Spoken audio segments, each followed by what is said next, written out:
ahead. Coach, just what are your thoughts on how the team found a way to win? By far our best win of the year. Just awesome. So proud of these kids. The two things that we've probably spent the most time on lately is what won the game for us. Our offensive rebound. I think we missed 39 shots tonight. We got 22 of them back. That's part of our DNA. It's part of who we are. We're not a great shooting team. When Kyler gets back, that'll help for a lot of reasons. Number one is be able to keep some kids fresh.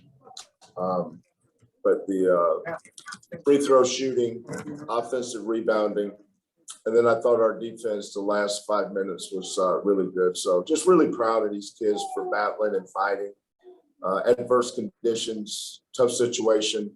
Our team's going to get better as we go. We needed to play to figure out how we're going to go, how we're going to move forward.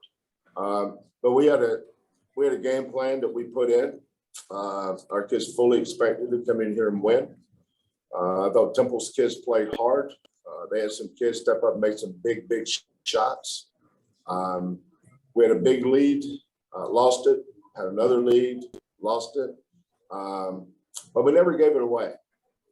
They kept making enough big plays. We missed 2 wide open threes and 2 layups in the first half that could maybe put us up 20. But we didn't. We didn't make any of them. But we had a little bit of a cushion going into the second half. And then we bent, but we didn't break. And that's going to be our MO as we go forward.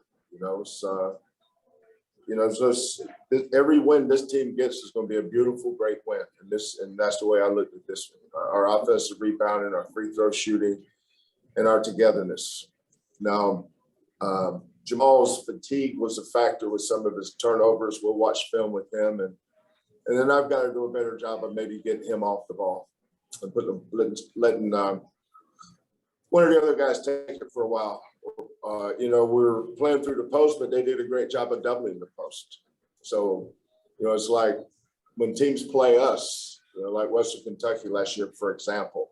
Bassey couldn't get a shot off because we doubled him every time he got it. They were doing the same thing to Josh. But Reggie came in and his defense was good. But our offensive rebounding, that's such a huge part.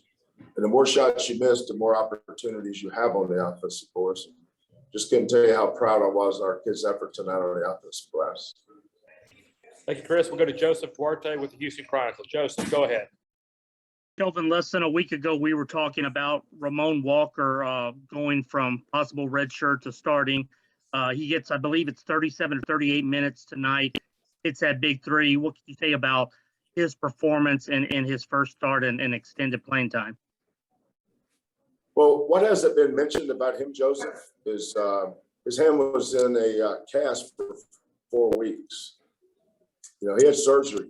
We've talked about the surgery, but he couldn't do anything with his right hand for 4 weeks. We've had our run on this injury thing, but I'm just, thank goodness. I mean, we're fortunate that he was cleared and ready to play about the same time Tremont and Marcus went down. So, he's very inexperienced, but guys were real positive with him on the bench. He missed some point blank layups there in the first half that I'm sure he'd love to have back. But when we needed someone to step up and make a big shot, it was Ramon. And I thought he did a good job of defending too. That's struggled at the 3-point line all year. I think they were 5 for 50 at one point. And tonight they go 10 for 27. So them making threes was, kept them in the game. But our offensive rebounding kept us in the game.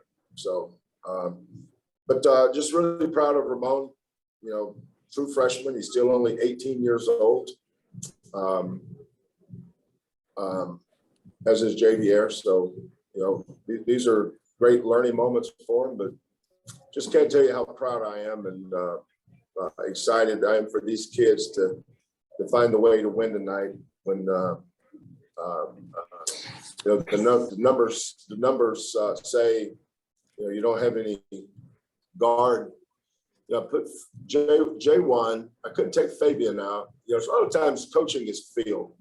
I don't really pay attention to the book or what maybe you think we should do. Sometimes a coach just has to go with his gut. And our toughest player tonight by far was Fabian White. He was the best player on the floor. And he's going to have to step up and do that. Marcus not coming back. Kyler's out. Shamon's out. Those three guys are. Hopefully, we get Kyler back here pretty soon. If not Wednesday, then maybe next Saturday. But this is the Fabian we need to see. The other guys will get better as we go. Tajay was in COVID protocol. He was out 10 days. So, he didn't touch a bar practice for 10 days. So we've had a lot of upheaval, a lot of stuff going on. And for us to come here and win this game the way we won it, can't tell you how proud I am of this group. Kelvin, if I could follow up on Ramon real quick, as he gets in there and gets more experience, the shot that he took there from the corner, that three late that put y'all up and kind of stopped their momentum, are those the type of shots that a young guy needs to grow into, where he's got confidence, that you have confidence that he should take that shot? Yeah, no, that's a great point, Joseph. And I told our guys, we had a coaches meeting. I said, look, this is, don't worry about playing great. Distraction are good for the first half, and then, it's not going to last. These guys get tired. Think about how hard we play. But we did have depth on the front line, especially Reggie and Josh. I think they combined for 7 offensive rebounds from that one position. But I told our guys that we just got to stay upbeat and positive.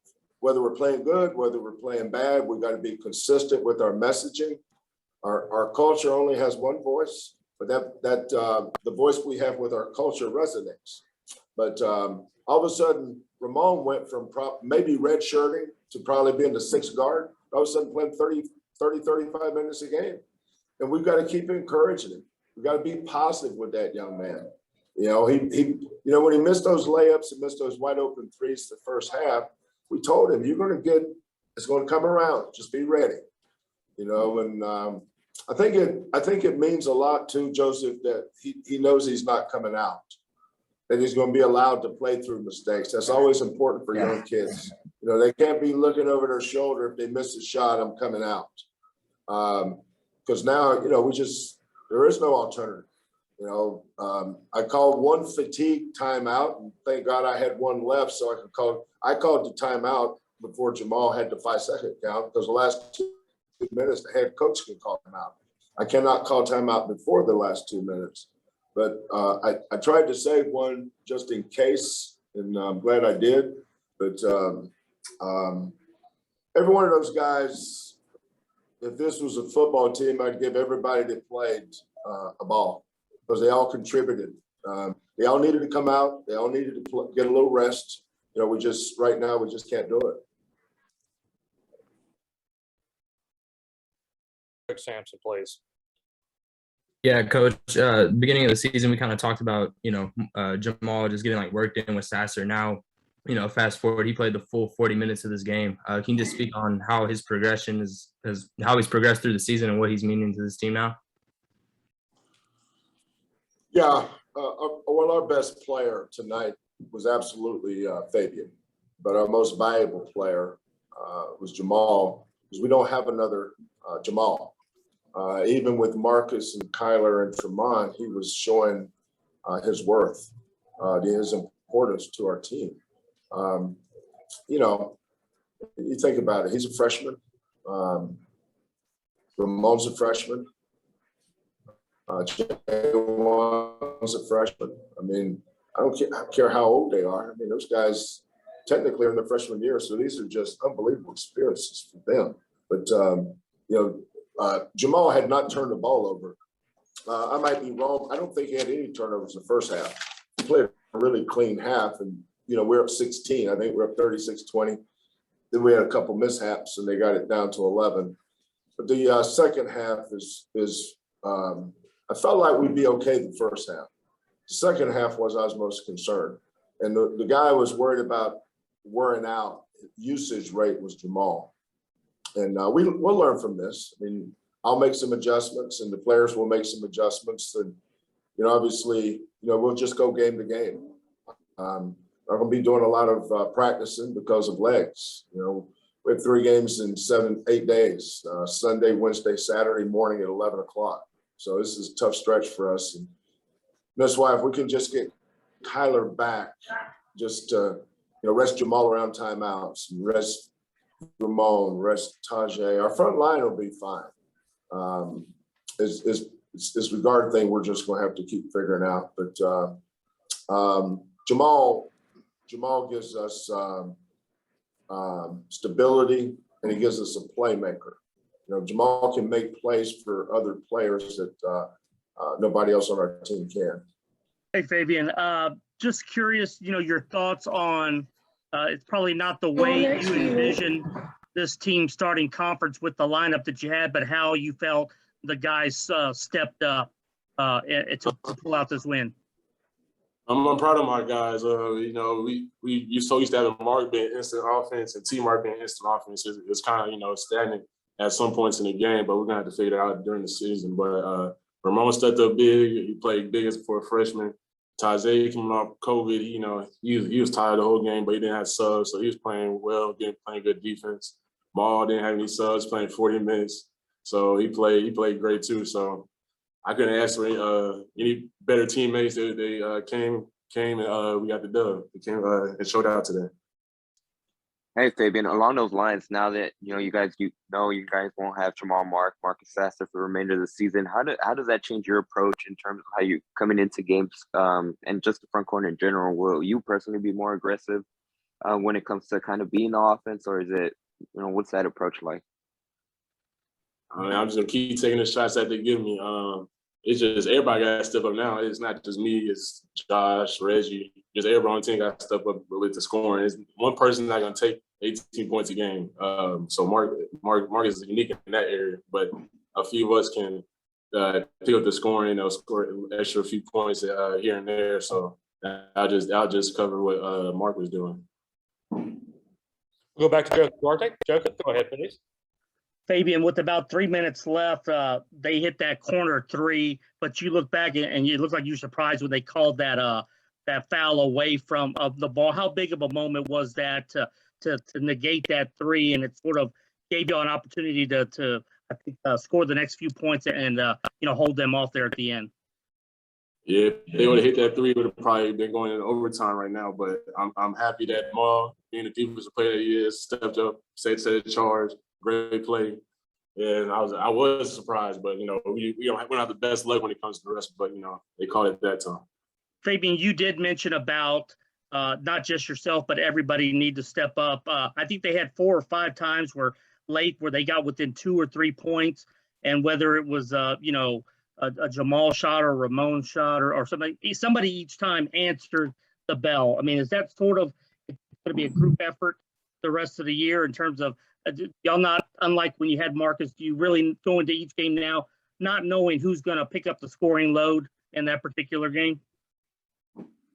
No offense to my boys, Mark and T Mark, they're great scorers, but they're not scoring all the points. Like, you think they're scoring both 70? Nah. I mean, we got other people that can score. JC just had 20. I had 20 this year. I think Kyler had 20. So, I mean, we got people that can score. That ain't the problem. We just got to figure it out. It's our first game without Mark for real, and T Mark, he's been in and out. So we just got to figure it out. We still Houston, same. Gotcha.